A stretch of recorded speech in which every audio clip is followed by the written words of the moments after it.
el que s'està aprofitant actualment. Estem parlant d'aquest esforç de la gent que en falles són els fallers, en la Setmana Santa els cofrades, en la fira la gent que participàvem.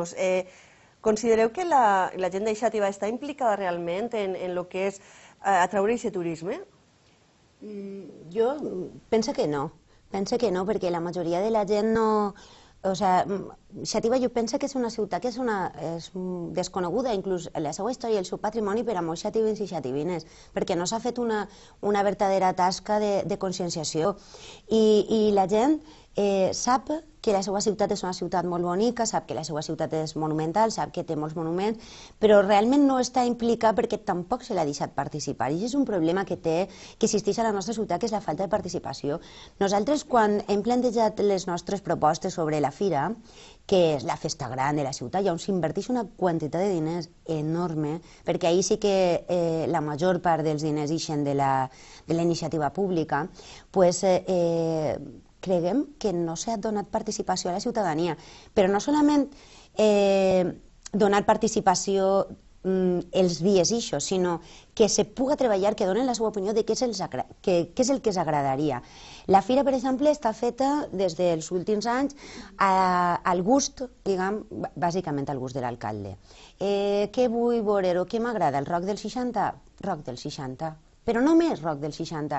Nosaltres considerem que n'hi haurà moltíssima gent a la que li agrada el rock dels 60, n'hi haurà gent a la que li agrada el pop dels 80 i n'hi ha gent a la que li agrada la música actual, perquè en Xàtiva tu tens ciutadans de totes les edats i de tots els gustos.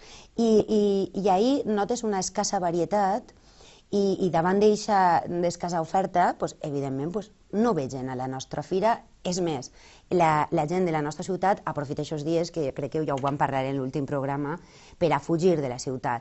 I no s'ha aprofitat bé perquè no se dona participació a la ciutadania, no se pregunta a la gent què és el que li agrada i sols se tenen en compte els gustos de l'alcalde.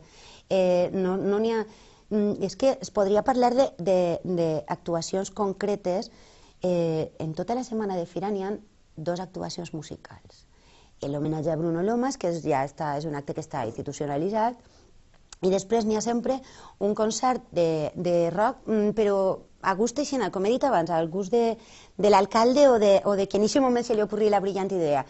Però no n'hi ha una gran quantitat d'actuacions musicals que nosaltres pensem que si existirà una programació ben feta, evidentment no feta en juliol, sinó feta en gener, que és quan es contraten els grups, que és quan és més barat, que és quan se pot negociar i no a última hora, podríem tindre una oferta musical variada per a tots els gustos i es podria aprofitar la fira, que nosaltres considerem que seria fonamental per a atraure turisme, el que ve a veure un concert, passejar per la nostra ciutat, passejar per el Reial de la Fira.